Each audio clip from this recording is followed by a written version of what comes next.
450. Give these Bibles.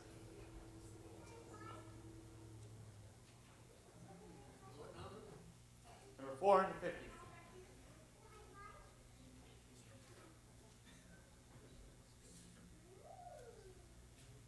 Give me the Bible, star of gladness gleaming, to cheer the wanderer, lone in tempest tossed. No storm can hide that radiance peaceful beaming, since Jesus came to seek and save the lost. Give me the Bible, holy message shining, thy light shall guide me in the narrow way. Precept and promise, law and love combining, till night shall vanish in eternal day. Give me the Bible when my heart is broken, when sin and grief have filled my soul with fear. Give me the precious words by Jesus spoken. Hold up a lamp to show my Savior near. Give me the Bible, holy message shining. Thy light shall guide me in the narrow way. Precept and promise, law and love combining, till night shall vanish in eternal day. Give me the Bible, lamp of light immortal, hold up that splendor by the open grave. Show me the light from heaven's shining portal, show me the glory gilding Jordan's wave. Give me the Bible, holy message shining, thy light shall guide me in the narrow way. Precept and promise, law and love combining, till night shall vanish in eternal day. The invitation song will be number 915, Trust and Obey.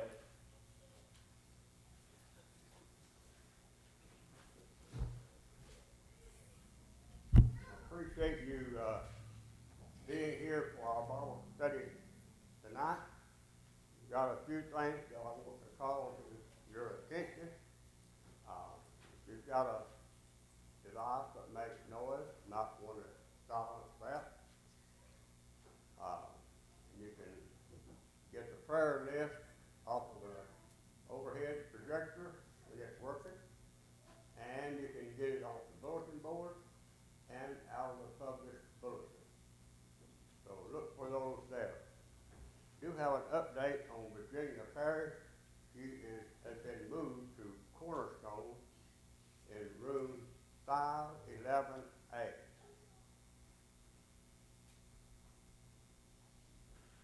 Friday night, or my note says afternoon, but it starts at 6, so 6 o'clock, that's afternoon, night.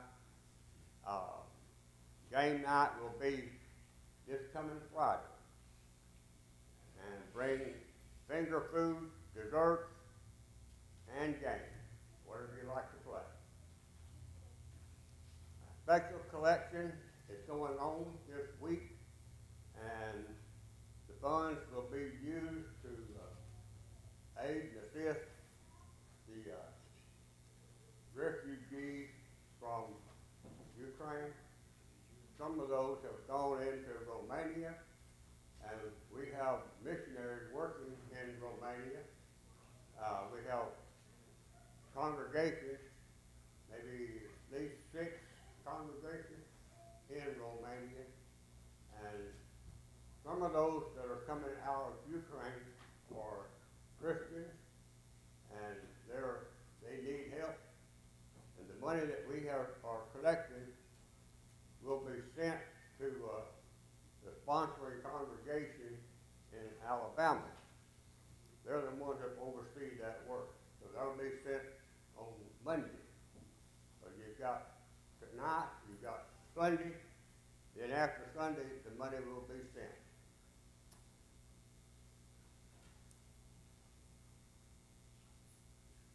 This Sunday, the 13th of March, will be time change. So remember to change your clock forward 1 hour this Sunday.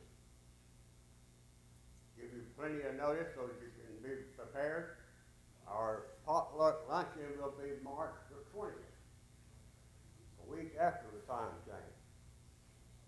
And talking about things that are going to happen soon, the gospel meeting will start on April the 3rd. So be prepared for that. There are flyers that can be handed out or distributed some way.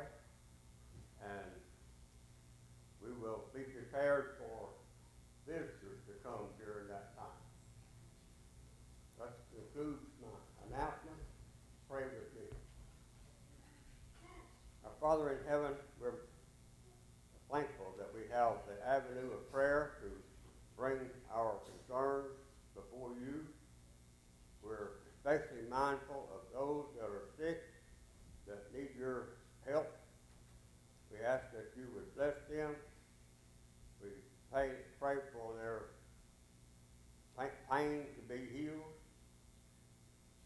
We pray that as we prepare for our gospel meeting coming up, that we will be able to entice our friends and neighbors, especially from this community, to come and participate and be a part of that gospel meeting. We ask that you would bless us during our study tonight, that we might be encouraged and strengthened in your word. In Jesus' name we pray. Amen.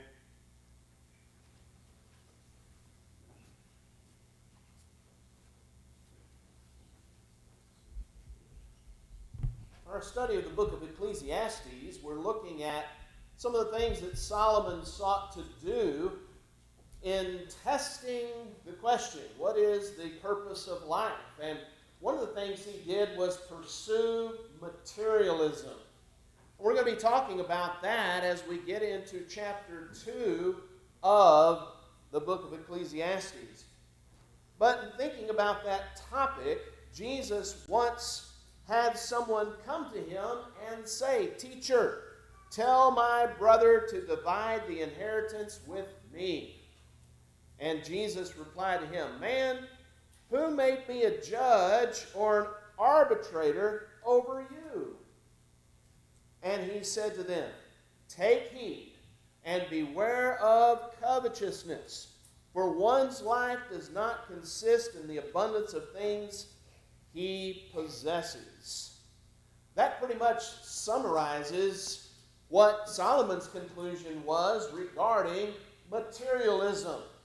Once he had collected everything that he could collect under the sun, he realized that it was futile.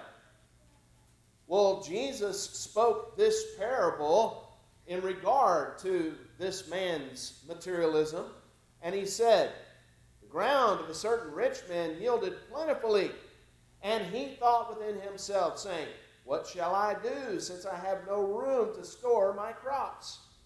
So he said, 'I will do this.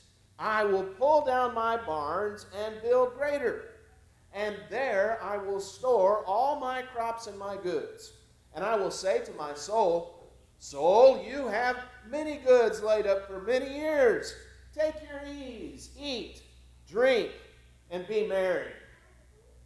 But God said to him, 'Fool, this night your soul will be required of you. Then whose will those things be which you have provided?'" And so Jesus concludes with these thoughts. "So is he who lays up treasure for himself and is not rich toward God." Now, Jesus' words mirror almost exactly what Solomon says in Ecclesiastes chapter 2.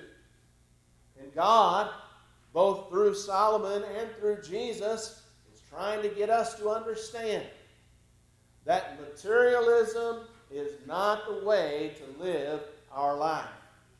That we need to be rich toward God. We need to build up treasures in heaven and not on the earth. Paul wrote in Colossians, the book of Colossians, set your mind on the things which are above, where Christ is seated on the right hand of God. That's where our thoughts need to be on a daily basis. God will provide for us all of those things that we need in our life if we are seeking Him first and His kingdom. Then He will take care of all of our needs, whatever they might be. And so let's resolve to put our faith and trust in God with all the things that we have in this life, and let Him help us be who we need to be. This evening, maybe someone needs to start putting their faith and trust in God tonight. Through hearing the words of Jesus and believing them, repenting of sin, confessing Him as Lord, and being baptized for the forgiveness of sins, you can begin that life and start your journey living as a Christian.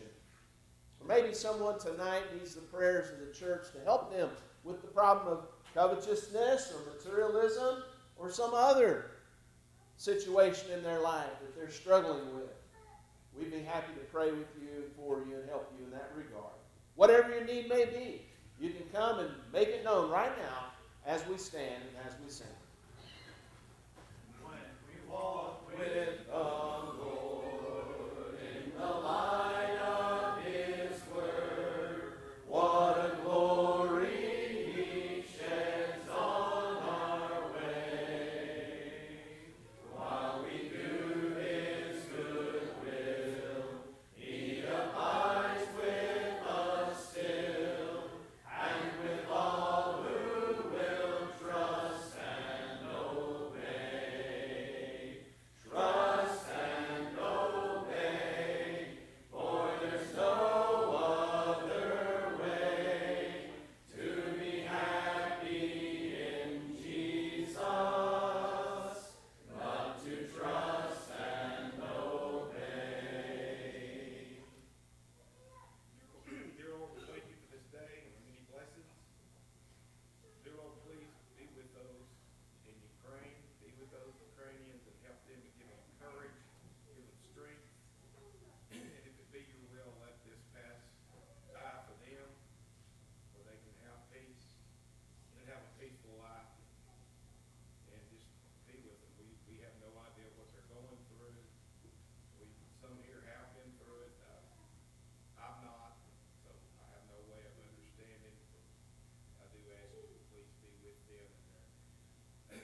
Time for us to begin our adult Bible class. We're glad that you are here tonight.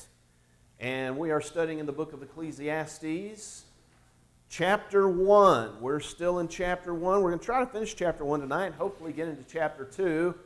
But you know how that goes when I say things like that. But that's okay. You know, we study and study and study, and that's good. That's all right. It's not a problem. But we'll see what happens. Last week, we got through about verse 11, 12, 13, somewhere there. And basically, we were looking at this idea that Solomon is putting forward about that there's nothing new under the sun.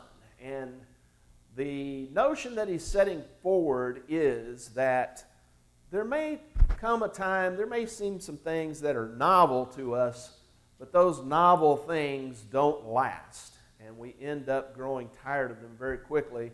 And what he's getting across to us is that all of the motivations people have, all of the desires people have, all of the efforts that people make have basically been the same throughout time. Sure, we can manipulate things and change things and create some new gadget or widget or something like that to tantalize us for a time being. But basically, it's still something that has been done before. People have made gadgets before. People try to make new things all the time, right? And it's the same process. And it just tickles us for a moment, and then we move on to something else. So, you remember, how many of y'all remember the fidget spinners? Anybody remember that? Boy, that was the biggest thing, wasn't it? And where are they now? Gone. You remember Walmart had a big bucket of those things out there. They were selling for, $8. It started in the spring. I remember that. It was like early spring or late winter when it started. And then it just blew up. But by the time, and then summer came and kids left school, and by the time they came back to school, they were done with it. They didn't care anymore. But it was the biggest thing for the longest time. And Gavin told me, Dad, I got to have a fidget spinner. I got to have a fidget spinner, And I said, okay, I'll order one on the internet because they were cheaper, And I didn't want to pay a lot of money for something that I knew was going to go in the trash in 6 months or whatever. So I ordered one, and they put it on the slow boat from China. And I ordered it like in March, and it didn't get here till July or something like that. And when it got here, Gavin was like, He was over it. So anyway, but that's what Solomon's telling us, that there's nothing new under the sun.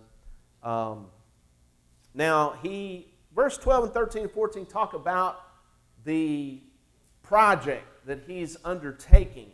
I, the preacher, was king over Israel and Jerusalem. I set my heart to seek and search out by wisdom concerning all that is done under the heaven.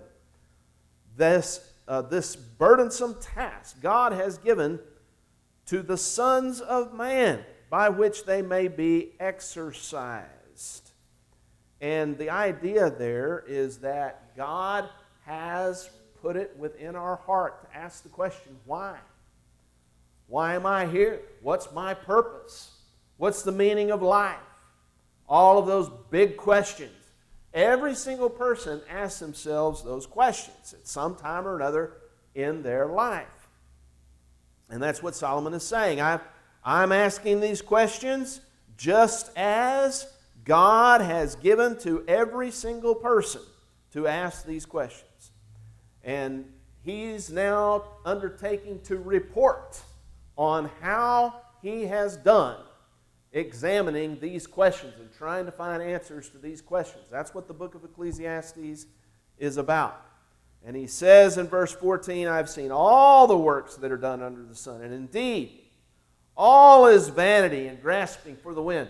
Again, 31 times the word vanity is used in the book of Proverbs. more than in any other book of the Bible, even the Psalms, with all 150 Psalms that there are. Vanity is used more times in the book of Ecclesiastes because that's what he's trying to communicate to us about trying to find solutions to life's greatest problems in this world alone. Right? It's all vanity. Verse 15, what is crooked cannot be made straight. What is lacking cannot be numbered. What is he talking about there? Well, what he's talking about is you can't change the answers that he's setting forth in this book. The things that are broken are broken. The things that are lacking are going to be lacking. And that's the solution that he has come to after studying these matters. Verse 16, I commune with my heart, saying, look, I have attained greatness and have gained more wisdom than all who are before me in Jerusalem. My heart has understood great wisdom and knowledge, and I set my heart to know wisdom and to know madness and folly. I perceive that this also is grasping for the wind. For in much wisdom is much grief, and he who increases knowledge increases sorrow. Again, what is he saying here? Is he saying, don't even try to be wise? Don't try to learn anything? Is that what he's saying? No, that's not what he's saying. He's saying that without God, you're not going to be able to make anything of human wisdom. Without God, you're not going to be able to gain any real knowledge. It reminds me of what Paul says in the book of 1 Corinthians when he's talking about the wisdom of the world versus the wisdom of God. And this is 1 Corinthians chapter 1. And this is what he says here in verse 20. Where is the wise? Where is the scribe? Where is the disputer of this age? Has not God made foolish the wisdom of this world? Yes, God counts the wisdom of this world as foolishness. That's how he accounts it. Now, that doesn't mean that, we should start doing dumb things, like intentionally hitting your thumb with a hammer or something like that. That's not what he's talking about. What he's talking about is that if you don't have God, nothing in this world is going to make sense. Nothing in this world is going to have any definite, conclusive meaning to it. And people who try to elevate man's wisdom above God's wisdom are making a fundamental error, because you can't outthink God. You can't get wiser than God. Those lessons are taught over and over again, like, for example, in the book of Job, in the Psalms. The fool has said in his heart, there is no God, right? Well, and what does it say next? God will laugh at him, or something like that. Because they think they can do things without God, but they cannot. So, God has made the wisdom of this world foolishness, is what Paul is saying. So, and Solomon is saying something similar to that. He's saying, look, I had all the opportunities. I took it upon, I had the money, I had the power, I had the people, and I had all the opportunities to do anything that you could want to do in this life, to see if doing those things would bring any kind of lasting satisfaction, any kind of lasting meaning. And he's saying, none of them do. I tried it all, and none of them can satisfy. And so, that's what he says, verse 16. Greatness and wisdom, and understood more than anyone else. So if Solomon is thinking about these things, and he was endowed with great wisdom from God, perhaps greater than any other person who's ever lived, save Jesus Christ himself. And he's saying, you can't make anything of this life without God, then we really need to pay attention to that. Because he had it all. We don't need to repeat the same mistakes that he made. All right, so now look at verse 18. For in much wisdom is much grief, and he who increases knowledge increases sorrow. And what do you think that means? Well, the more digging you do into areas of, let's say, philosophical speculation, all right, the more wearisome and the more burdensome things get. I've got books in my office that you could open to the first page and you would read one line and you'd say, nope, I can't do that. And that's not to comment on me or anything. It's just to comment on how people can take things to the nth degree and create problems that don't even necessarily need to be solved.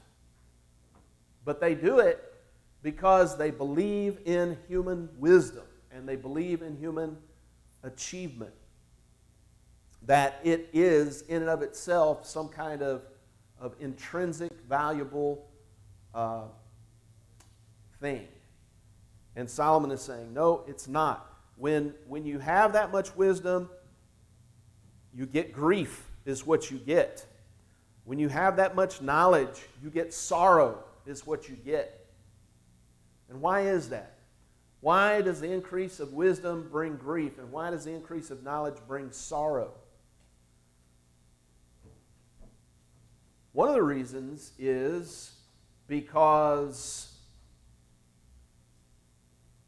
you start to understand how many things are possible and how much you really don't know.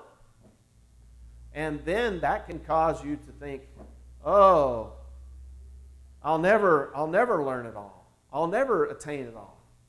And you know what? You can't. Nobody can. There's been people who have received multiple PhDs, and still they have more to learn. So it's a never-ending task in a lot of ways. And the more digging you do, the more you realize you need to do more digging. And sometimes you just don't have the answers.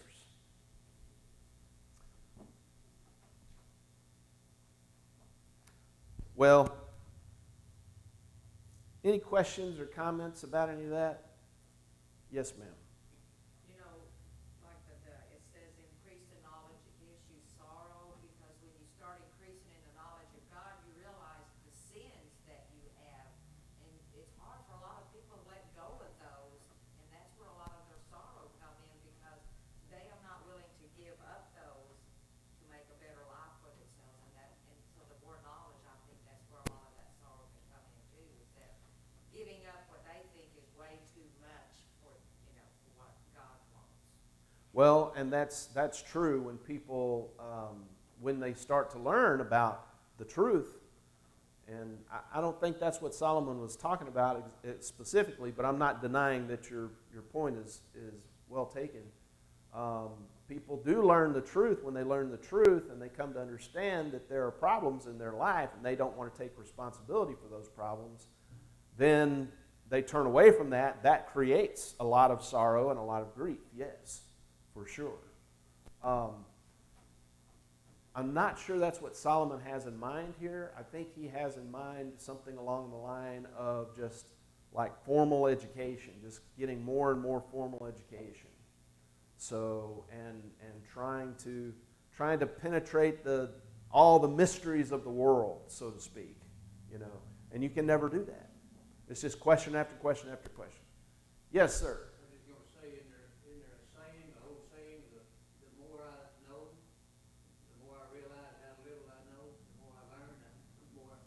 that is a saying, yes. Yeah. And Paul talked about to Timothy that there are those who are always learning, but never come to the knowledge of the truth, right? They're always learning, but they never learn the truth.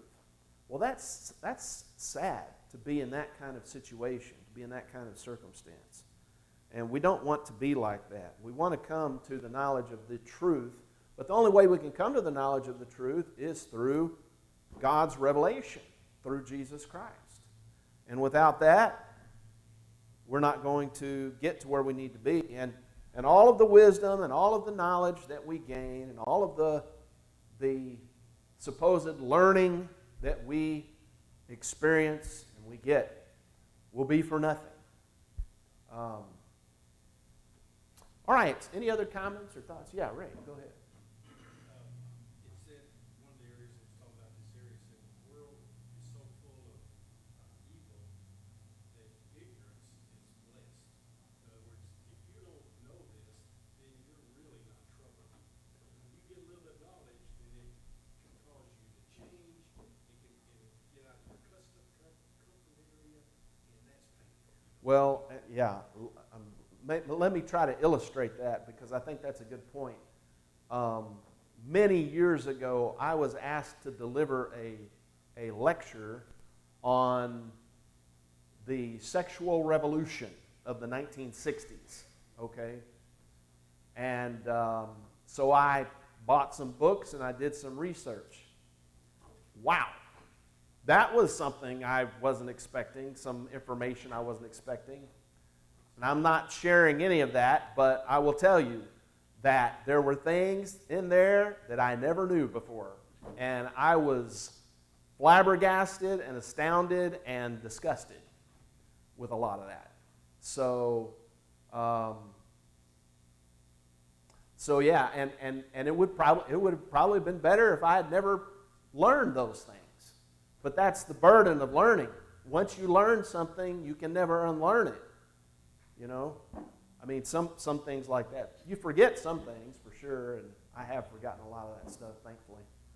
But there's some things that you learn that can never be unlearned, and you have to bear the burden of that for the rest of your life. You know, it's like saying something that you shouldn't have said, right? Once it's said, it can't be unsaid. And you have to bear the burden of that for the rest of your life. And it will haunt you.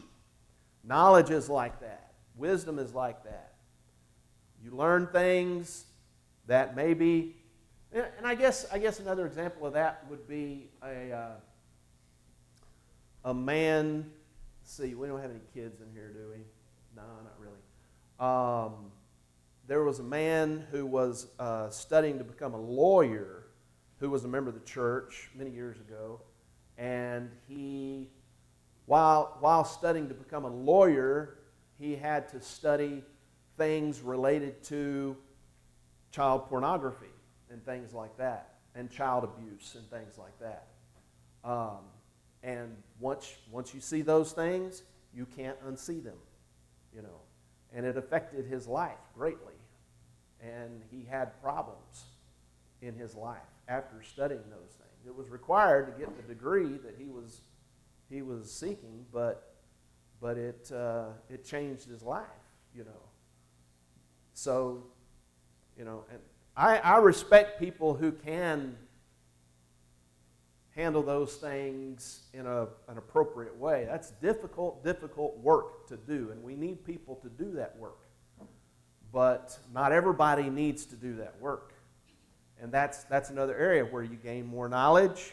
It becomes sorrowful, you know, and you get more grief knowing things that go on in this world.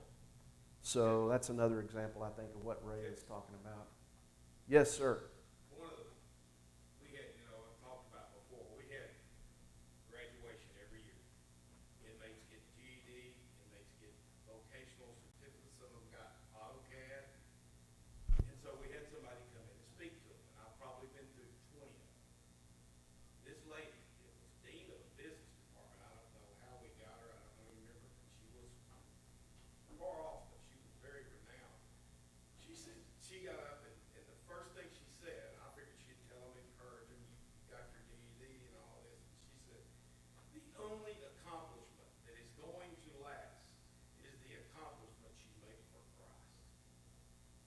That's right.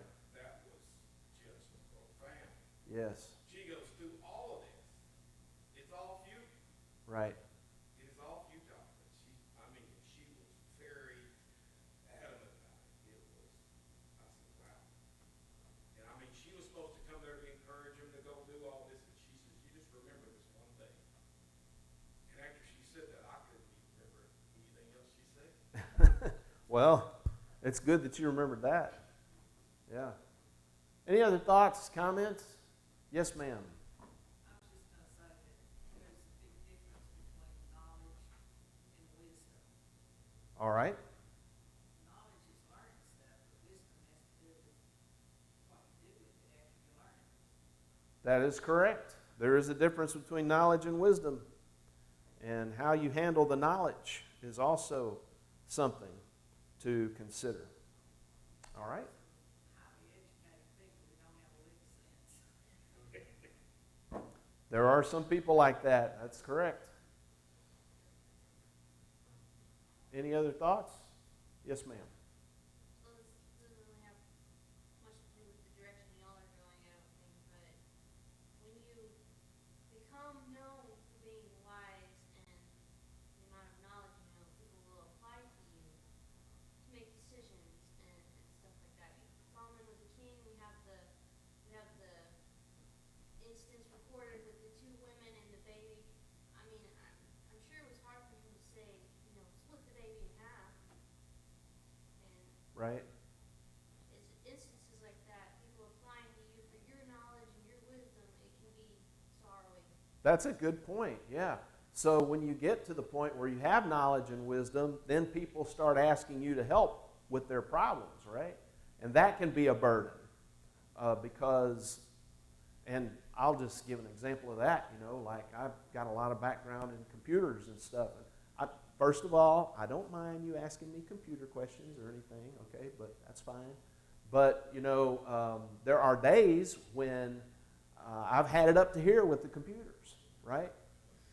Because I work with those, and there were days back when I used to do that full time where I was just tired of people asking me questions about computers all day long, and it got taxing in some ways because they knew that I was a person who would work to find a solution to what they were looking to find a solution for, and there were some of the others in the IT department who did not have that kind of integrity. They'd tell them to do something and say, "Oh, good, talk to you later," hang up the phone, but wouldn't verify whether or not the problem was fixed. And they'd call back and they'd get me and they'd say, "Oh, good, Kevin, I've called IT 3 times," or whatever. And so that can be a burden, when you have just regular knowledge that is helpful to many people, because people will come looking for you and things like that. But I don't mind being asked today. It's fine.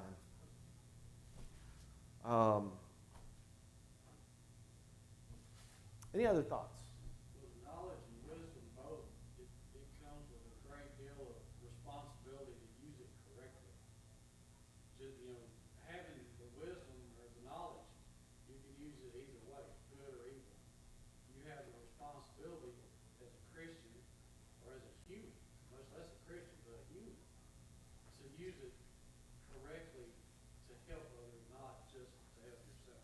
That's a good point. And a person can have a lot of angst over whether or not he's using his knowledge correctly, right?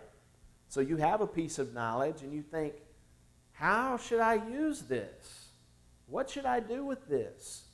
And there may be an easy solution, but then it may be a kind of knowledge where you don't quite know what to do with it. You've got it now, but what are you going to do with it? And it may involve some effort on your part to use it correctly, like you were saying. And that can be a burden, And sometimes you get knowledge of things that you'd rather not know, And then how do you use that correctly, right? And sometimes you have to hold on to knowledge for years and years and years before it becomes something you can use correctly. And that can be frustrating. So, all right, good point. Any other thoughts? All right, Scott, the time has come, my friend. Let's go ahead and get into chapter 2. He volunteered earlier, just in case y'all were wondering. No, I didn't. Yes, you did. Don't give me that. All right, well, while he's handing those out, let's look at chapter 2, and we'll try to read through verse 11 here. So chapter 2, Ecclesiastes chapter 2, 1 through 11. I said in my heart, come now, I will test you with mirth. Therefore, enjoy pleasure. But surely this also was vanity. I said of laughter, madness, and of mirth, what does it accomplish? I searched in my heart how to gratify my flesh with wine, while guiding my heart with wisdom, and how to lay hold on folly, that I might see what was good for the sons of men to do under heaven all the days of their lives. I made my works great. I built myself houses and planted myself vineyards. I made myself gardens and orchards, and I planted all kinds of fruit trees in them. I made myself water pools from which to water the growing trees of the grove.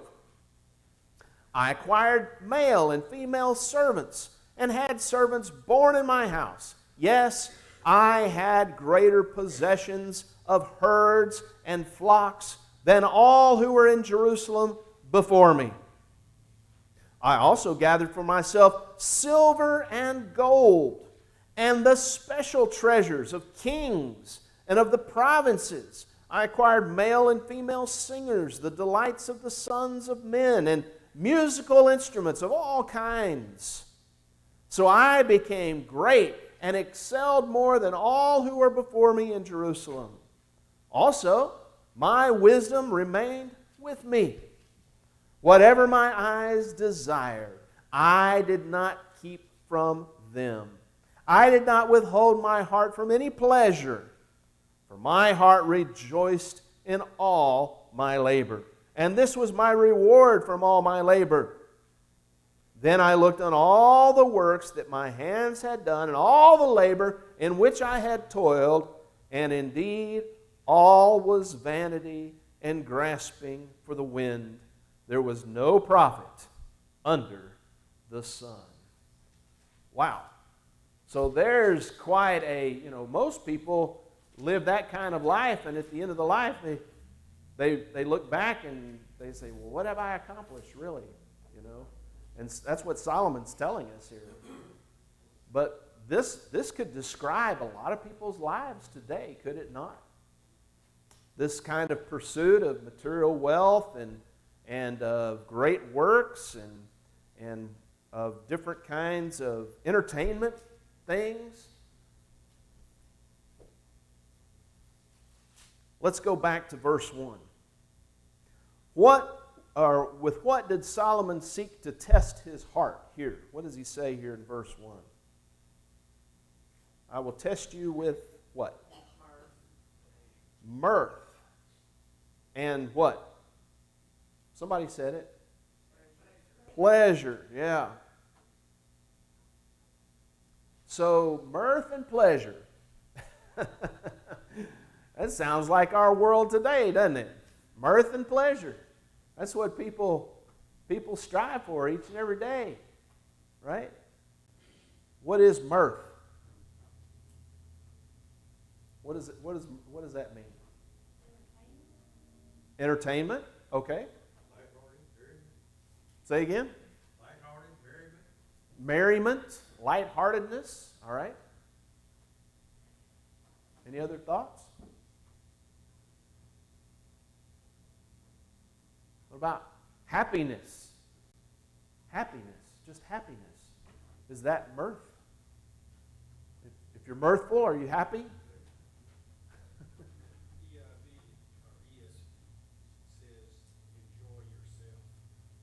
Enjoyment, all right. Enjoying yourself, okay.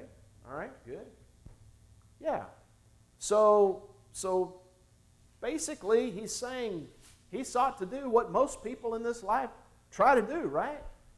Enjoy themselves. Have a happy life. That seems to be what most people think the purpose of life is today, is to be happy. But the more you seek happiness, the more it seems to elude you, right? It's like a bar of soap, a wet soap. You got wet hands with wet soap. You try to grip it tight, what happens? Whoop! Squirts right out. Happiness is like that.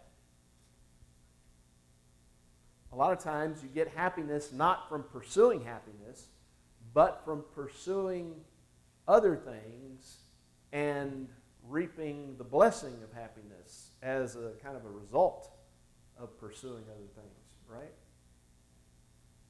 So I found myself being happy the other day, and what was I doing?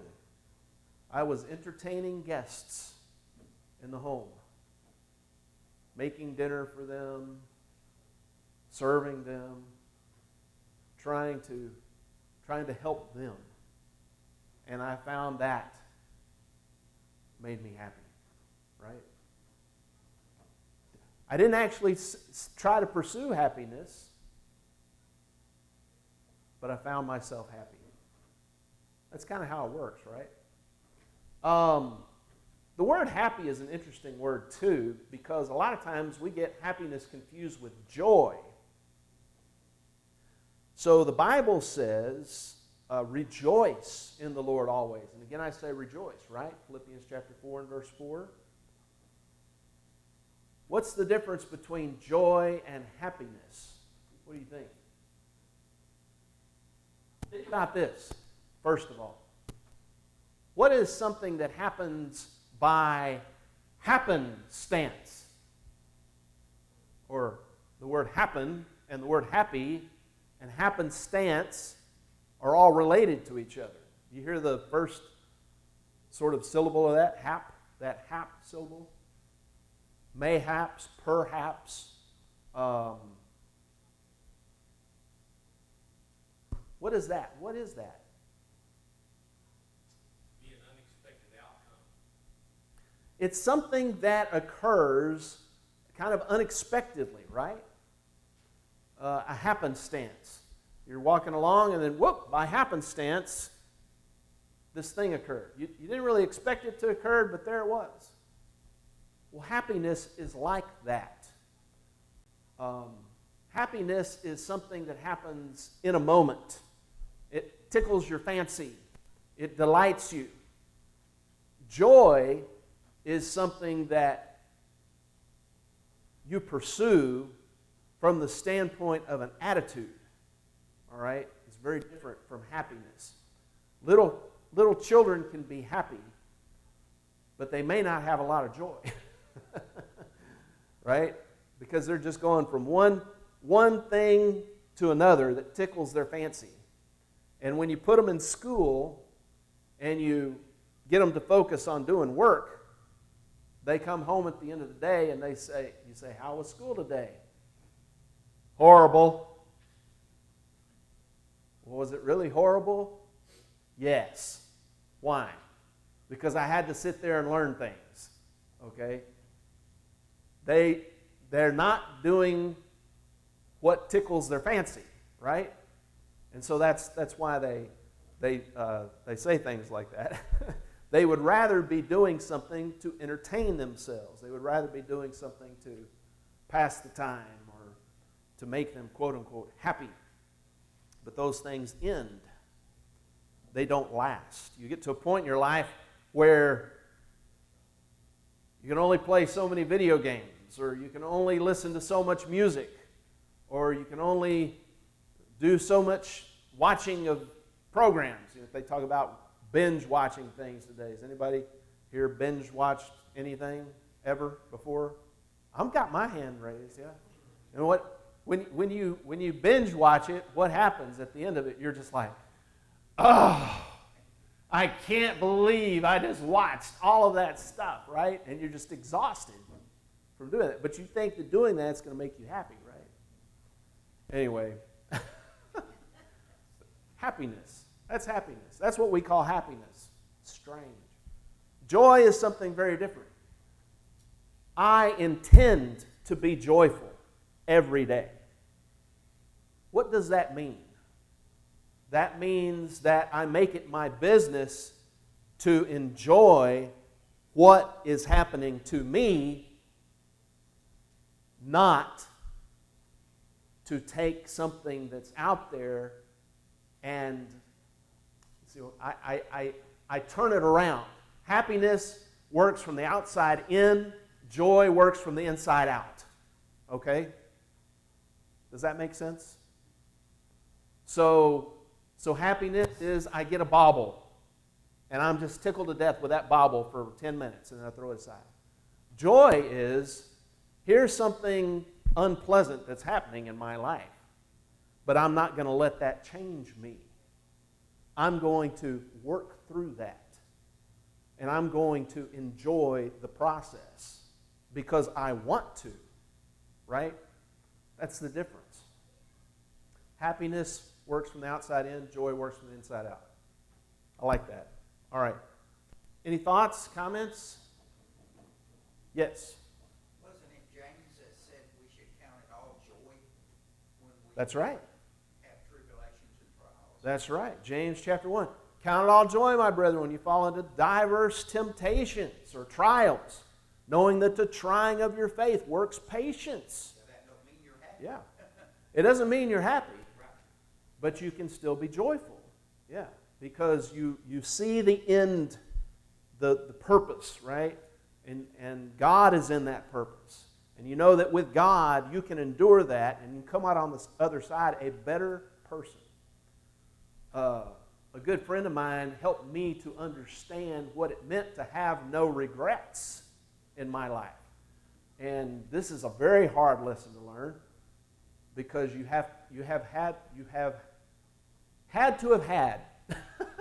There's a strange English phrase, but you have had to have had a tremendous number of regrets in order to understand what it means not to have any regrets.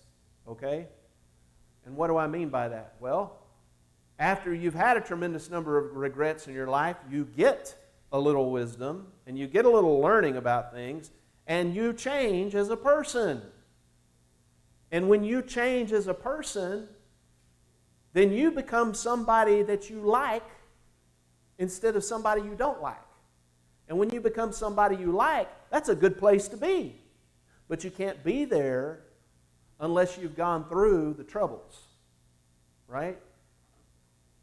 So no regrets, because I like who I am today. I like where I'm at today, even though all the things that I've done in the past, some of those things I wish I hadn't done, but I'm glad for the learning experience. So no regrets. All right? Does that make sense? So are you saying there's true joy in learning from your mistakes? Absolutely. Absolutely. Yes. You come to understand and be joyful, and you can appreciate yourself even more but you have to own those mistakes, Michael, okay? You can't live in denial of them. If you live in denial of them, then you're just going to find yourself in a worse place than you already are. You've got to own them, and you've got to say, yes, that was me. Yes, I did that. Yes, I made that mistake. But I'm a better person now because I learned from it. Yes. There's some, go ahead, I'm sorry. I think the two terms there, that people mix them up.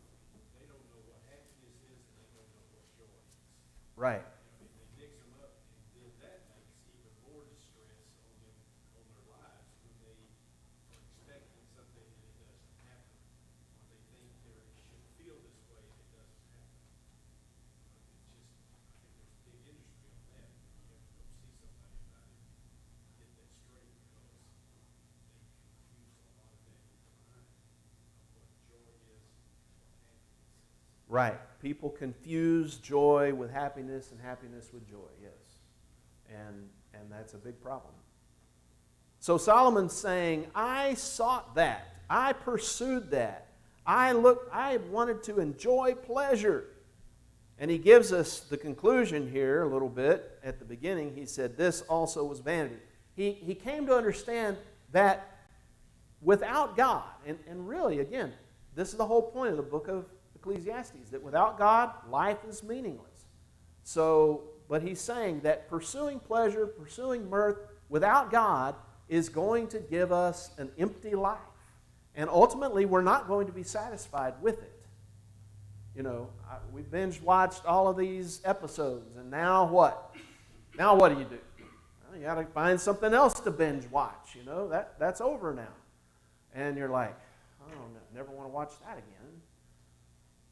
It was empty. Ultimately, it was empty. It was meaningless. Verse 2, I said of laughter, madness, and of mirth. What does it accomplish? In other words, pursuing mirth and pursuing laughter, he concluded it was madness. Pursuing mirth, he concluded it doesn't accomplish anything. It just doesn't accomplish anything. Now he's going into some other things here in verse 3. I search my heart how to gratify my flesh. Notice what he says. With wine, while guiding my heart with wisdom, and how to lay hold on folly, till I might see what was good for the sons of men to do under heaven all the days of their lives. Folly. What does he mean by folly here? Like entertainment, okay? There used to be something called the Follies. Does some of you older folks remember that? I kind of remember that. I don't know how many younger people would remember that. But the Follies, and what was that? That was a big show, an entertainment spectacle. I think that's what he's talking about here. And lay hold on folly, just entertainment. So maybe this, in doing these things, you could find a way to pass the time, and that would be good for everybody. But no, he says, it doesn't accomplish what you think it will accomplish. It doesn't do what we want it to do. Verse 4, I made my works great. I built myself houses, planted myself vineyards, made myself gardens and orchards. I planted all kinds of fruit trees in them, and water pools to keep them wet, you know. Okay, so let's see. You can't find meaning in life through pursuing mirth and pleasure. You can't find meaning in life in pursuing wine. You can't find meaning in life in pursuing entertainment, folly. What about gardening? A lot of people turn to gardening, don't they? They say, oh man, yeah, let's talk about the garden. Now, I'm not saying it's not wrong to have a garden or anything, but what he's saying is that to build up these great gardens with all the different trees and all the different shrubs and the topiaries and you know, just the flowers everywhere and all of that.